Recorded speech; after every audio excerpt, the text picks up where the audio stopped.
dan teman-teman sekalian. Kami dari kelompok 2 yang terdiri dari saya, Alfan Tunfus, dengan NPM 2213036 sebagai moderator. Memperkenalkan diri, nama saya Estedelita dengan NPM 2213038 sebagai presentator. Saya Rita Cecilia Francisca dengan NPM 221303201 sebagai presentator. Saya Doreni Fitriana dengan NPM 221303209. Saya Megosari dengan NPM 2213 Saya Muhammad Fitri NPM 2213. Hari ini kami akan mempresentasikan makalah kami yang berjudul Bangsa dan Negara. Untuk materi pertama bisa dijelaskan oleh materi pertama. Pengertian bangsa. Bangsa adalah sekelompok orang yang memiliki adat istiadat, asal-usul, bahasa, dan sejarah yang sama serta berkepemimpinan sendiri. Bangsa sendiri ialah sebuah kelompok yang terdiri dari sebuah kelompok orang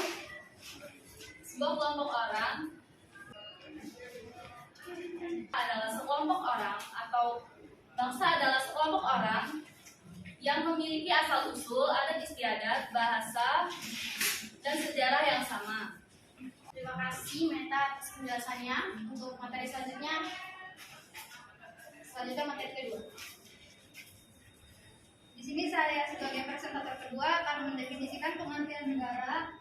Menurut Kamus Besar Bahasa Indonesia, pengertian negara dibagi menjadi dua. Yang pertama, negara adalah suatu organisasi yang memiliki tingkat kepuasan tertinggi dan ditaati oleh masyarakat. Yang kedua, negara adalah suatu kelompok sosial di bawah organisasi, lembaga, partai politik, dan juga pemerintahan yang berdaulat. Terima kasih penjelasannya Esti. Untuk materi selanjutnya akan dibacakan oleh kita sendiri. Selanjutnya adalah unsur-unsur terbentuknya negara. Jadi unsur-unsur terbentuknya negara itu terbagi menjadi 4. Yang pertama, wilayah. Yang kedua, rakyat. Yang ketiga, pemerintah yang berdaulat. Dan yang keempat adalah pengakuan dari negara lain. Untuk wilayah itu terbagi menjadi 2. Yang pertama, wilayah daratan dan lautan. Rakyat adalah kumpulan manusia yang hidup bersama dalam suatu masyarakat penghuni suatu negara. Meskipun mereka ini mungkin berasal dari keturunan dan memiliki kepercayaan yang berbeda. Yang ketiga adalah pemerintahan yang berdaulat. Dalam arti luas, pemerintah adalah gabungan dari semua badan kenegaraan, yaitu eksekutif, legislatif, dan yudikatif yang berkuasa memerintah di wilayah suatu negara. Dan yang keempat adalah pengakuan dari negara lain. Pengakuan oleh negara lain didasarkan pada hukum internasional. Pengakuan itu bersifat deklaratif atau evidenter, bukan konstitutif. Terima kasih penjelasannya. Kita untuk materi selanjutnya akan dibacakan oleh Fitri. Baik, selanjutnya yaitu bentuk negara Indonesia. Negara Indonesia merupakan bentuk negara kesatuan. Negara kesatuan yaitu bentuk negara yang sederhana tetapi menghasilkan negara yang berdaulat baik dalam atau luar. Terdapat beberapa ciri-ciri negara kesatuan yaitu terdapat pemerintah pusat yang memiliki kedaulatan baik ke dalam atau keluar. Yang kedua yaitu terdapat suatu undang-undang dasar yang berlaku di seluruh wilayah negara. Dan yang ketiga yaitu terdapat satu kepala daerah kepemerintahan. Dan yang terakhir yaitu terdapat suatu badan rakyat pemerintah. Terima kasih penjelasannya Fitri. Untuk materi selanjutnya akan dijelaskan oleh Ima. Baik, selanjutnya proses terbentuknya negara. Asal mula terbentuknya suatu negara dapat dibedakan menjadi 3 proses. Yang pertama secara primer, yang kedua secara sekunder, dan ketiga secara teoritis. Yang pertama secara primer, terjadinya diawali dengan adanya keluarga yang memenuhi kekuasaan masing-masing. Adapun tahapannya yaitu persekutuan masyarakat atau suku, kerajaan, negara, dan negara demokrasi. Yang kedua, secara sekunder, terjadinya suatu negara lebih pada pendekatan nyata atau kenyataan. Terdapat macam-macam asal mula terjadinya negara sekunder yaitu proklamasi, sparitis, invasion, sesi, fusi, aktivasi. Terima kasih penjelasannya Ima. Untuk materi terakhir akan dijelaskan oleh Baik, materi terakhir yaitu proses terbentuknya negara Indonesia. Proses terbentuknya bangsa dan negara Indonesia melalui suatu proses yang cukup panjang. Sejak masa sebelum bangsa asing menjajah Indonesia, seperti masa kejayaan Kerajaan Kutai, Sriwijaya, Majapahit, dan kerajaan-kerajaan lainnya. Kemudian datanglah bangsa asing ke Indonesia, maka bangsa Indonesia saat itu bertekad untuk membentuk suatu persekutuan yang disebut bangsa. Sebagai unsur pokok negara melalui Sumpah Pemuda pada tanggal 28 Oktober 1928. Prinsip-prinsip negara Indonesia dapat dikaji melalui makna yang terkandung dalam pembukaan Undang-Undang Dasar 1945. Kita dapat mempelajari serta menelaah dokumen kenegaraan Indonesia. Di antaranya adalah pembukaan Undang-Undang Dasar 1945, terutama pada alinea 1 sampai 3, yang dapat dijelaskan sebagai berikut. Alinea 1 menjelaskan tentang tata belakang terbentuknya negara dan bangsa Indonesia. Alinea 3 menjelaskan tentang kedudukan kodrat manusia Indonesia sebagai bangsa yang religius. Baik, sekian penjelasan dari kami. Jika ada yang ingin ditanyakan, kami persilakan. Dari materi yang sudah dijelaskan tadi mengenai bangsa dan negara, saya ingin bertanya, apa sih bedanya antara bangsa dan negara? Sekian, terima kasih. Baik, sebelumnya izin memperkenalkan diri. Saya Aisyah Suciningrum, NPM 22 13 32024. Seperti yang sudah dijelaskan oleh rekan Nur tadi, bahwasanya kedaulatan berada di tangan rakyat. Itu kan tinggi. Terus sambutannya dengan yang sudah dijelaskan tadi itu, mengapa bisa hakikat negara itu bersifat memaksa dalam materi ini. Terima kasih. Baik, sebelumnya izin memperkenalkan diri. Saya Feni Sundari dengan NPM 21 Izin bertanya, menjelaskan maksud dari konsep dasar wilayah kelautan. Terima kasih. Isi waktu untuk menjawab ini. Sedih.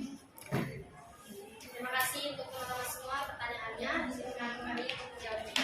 Silakan untuk peserta menjawab pertanyaan dari Novia. Pertanyaannya, apa bedanya bangsa dan negara? Jawabannya, perbedaan negara merupakan suatu organisasi besar yang teratur, sementara bangsa hanya sekumpulan masyarakat. Negara memiliki legitimasi dalam mengatur dan memaksa masyarakat, sementara bangsa tidak.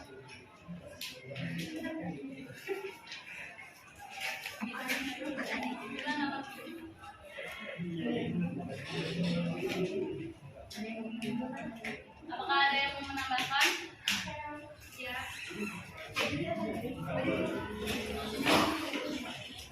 Jadi bisa menambahkan jawaban dari Meta tadi Meta bilang bangsa adalah sekumpulan masyarakat, kan? Nah, di sini saya mau menambahkan bahwa secara umum kumpulan masyarakat yang membentuk negara disebut sebuah bangsa. Dan dapat disimpulkan bahwa pada dasarnya bangsa adalah rakyat yang telah mempunyai kesatuan tekad untuk membangun masa depan bersama. Terima kasih. Kita bahas lagi. Jika tidak ada, kita akan selanjutnya untuk menjawab pertanyaan yang kedua. Akan dijawab oleh Nuraini. Baik, tadi pertanyaan dari saudari Cia, yaitu salah satu unsur terbentuknya negara adalah lautan. Apa? Baik, tadi pertanyaan dari saudari Cia, yaitu salah satu unsur terbentuknya negara adalah lautan. Apa yang maksud dari konsep dasar wilayah lautan? Baik, konsep wilayah lautan itu terdapat dua, yaitu konsep res nullius dan konsep res communis. Konsep res nullius yaitu konsepsi yang menyatakan bahwa laut dapat diambil dan dimiliki oleh setiap negara. Dan konsep res komunis yaitu konsepsi yang beranggapan bahwa laut adalah milik masyarakat dunia, tidak dapat diambil atau dimiliki oleh setiap negara. Cukup? Ada tanggapan lagi nggak? Apakah dari kalian ada yang ingin menambahkan atau menyanggah jawaban dari presentator kami? Silakan. Yang ingin ditambahkan atau disanggah, untuk selanjutnya kami akan menjawab pertanyaan terakhir dari saudara Aisyah yang menjawab oleh Baik, di sini saya akan menjawab pertanyaan dari saudari Aisyah yang mengapa hakikat negara bersifat memaksa. Ini karena setiap negara memiliki kekuatan fisik secara legal yang berarti semua peraturan perundang-undangan yang berlaku harus ditaati sehingga kemakmuran dan ketertiban negara tercapai. Apakah saudari Aisyah sudah jelas? Memberikan contoh undang-undang yang memaksa itu dalam hakikat negara itu yang seperti apa? Atau contoh bisa dibacakan? Baik, baik, saya akan menjawab pertanyaan dari saudari Aisyah. Pertanyaannya, contoh undang-undang yang bersifat memaksa ya. Contohnya yaitu terdapat pasal 22 UUD 1945 yang terdiri atas 3 ayat. Ayat pertama yaitu dalam hal kegentingan yang memaksa, Presiden berhak menetapkan peraturan pemerintah sebagai pengganti undang-undang. Ayat kedua yaitu peraturan pemerintah harus mendapat persetujuan DPR, dan ayat ketiga yaitu jika tidak mendapat persetujuan DPR maka peraturan pemerintah itu harus dicabut. Jadi menurut kalian apakah dari pasal 22 yang disampaikan tadi sudah terlaksana di negara kita? Yes. Pusing nih Pak. Yang sudah mungkin Yang sudah itu seperti apa dan yang belum itu yang seperti apa? baik, tadi pertanyaan dari saudari Cia yaitu salah satu unsur terbentuknya negara adalah lautan. Apa yang maksud dari konsep dasar wilayah lautan? Baik, konsep wilayah lautan itu terdapat 2 yaitu konsep res nullius dan konsep res communis. Konsep res nullius yaitu konsepsi yang menyatakan bahwa laut dapat diambil dan dimiliki oleh setiap negara. Dan konsep res komunis yaitu konsepsi yang beranggapan bahwa laut adalah milik masyarakat dunia, tidak dapat diambil atau dimiliki oleh setiap negara. Cukup? Ada tanggapan lagi nggak? Apakah dari kalian ada yang ingin menambahkan atau menyanggah jawaban dari presentator kami? Silakan. Yang ingin ditambahkan atau disanggah untuk selanjutnya kami akan menjawab pertanyaan terakhir dari saudara Aisyah yang menjawab oleh Baik, di sini saya akan menjawab pertanyaan dari saudari Aisyah yang mengapa hakikat negara bersifat memaksa. Ini karena setiap negara memiliki kekuatan fisik secara legal yang berarti semua peraturan perundang-undangan yang berlaku harus ditaati sehingga kemakmuran dan ketertiban negara tercapai. Apakah saudari Aisyah sudah jelas? Memberikan contoh undang-undang yang memaksa itu dalam hakikat negara itu yang seperti apa? Atau contoh bisa dibacakan? baik, baik, saya akan menjawab pertanyaan dari saudari Aisyah. Pertanyaannya, contoh undang-undang yang bersifat memaksa ya.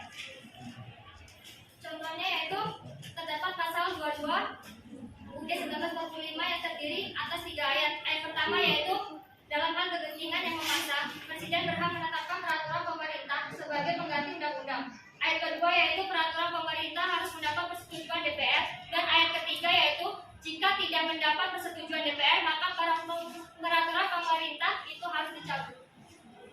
Jadi menurut kalian apakah dari pasal 22 yang disampaikan tadi sudah terlaksana di negara kita?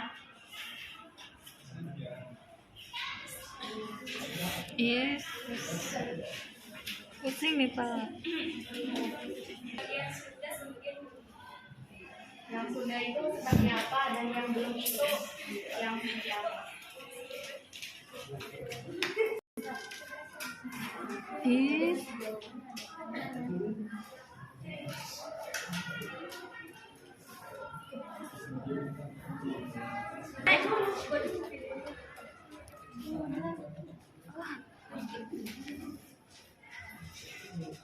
Jika ada teman-teman yang ingin menanggapi pertanyaan dari Aisyah, bisa dipersilakan.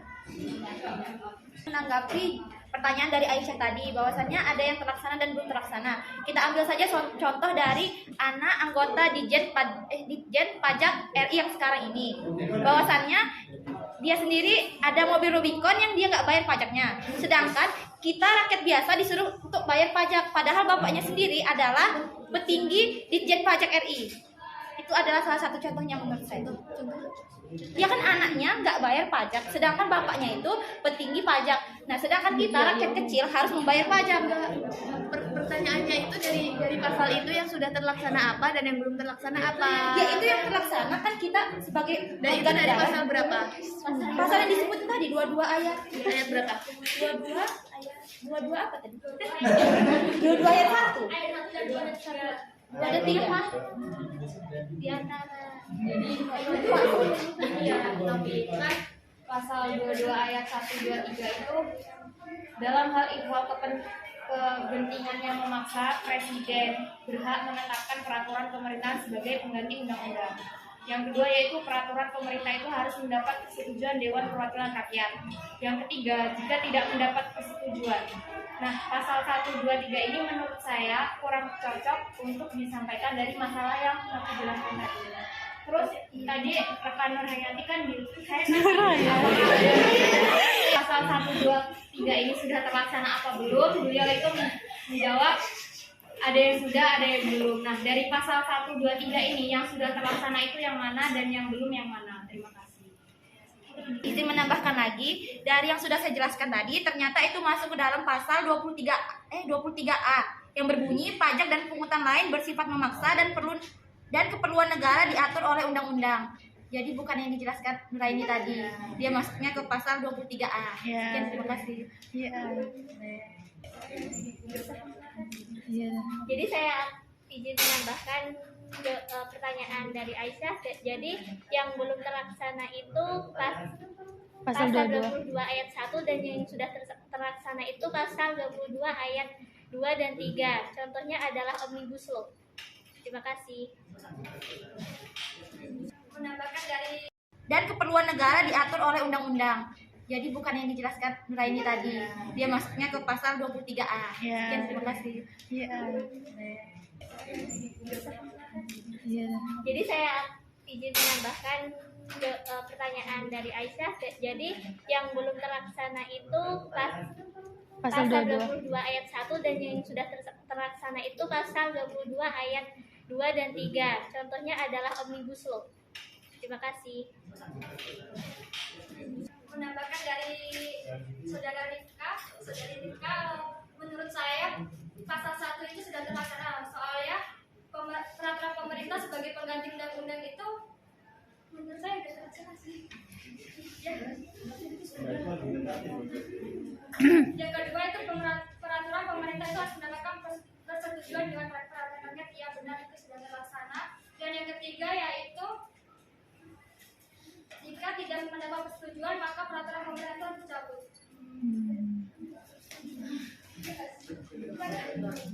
Belum sih. Itu kalau menurut saya itu belum pasal 3. Udah. Bagaimana saudari Aisyah? Jadi bisa disimpulkan tadi kalau dari sudut pandang yang berbeda bahwasanya jawabannya juga berbeda. Kalau dari saudara Rinka yang belum terlaksana itu pasal 1, kalau dari saudara pemateri itu yang belum terlaksana pasal 3. Jawabannya subjektif. Udah. Terima kasih. Sekian pembahasan dari kami. Dapat disimpulkan bahwa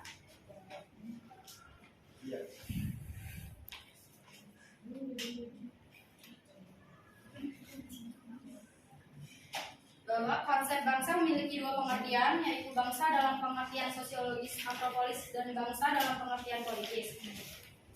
Negara adalah suatu wilayah di permukaan bumi yang kekuasaannya baik politik, militer, ekonomi, sosial maupun budayanya diatur oleh pemerintahan yang berada di wilayah tersebut. Secara umum dalam konsep teori modern dan negara terbagi ke dalam dua bentuk, negara kesatuan dan negara serikat. Sifat negara secara umum yaitu sifatnya memaksa, memonopoli, dan sifat mencakup semua. Sekian dari kami. Terima kasih atas wal hidayah. Wassalamualaikum warahmatullahi wabarakatuh. Waalaikumsalam.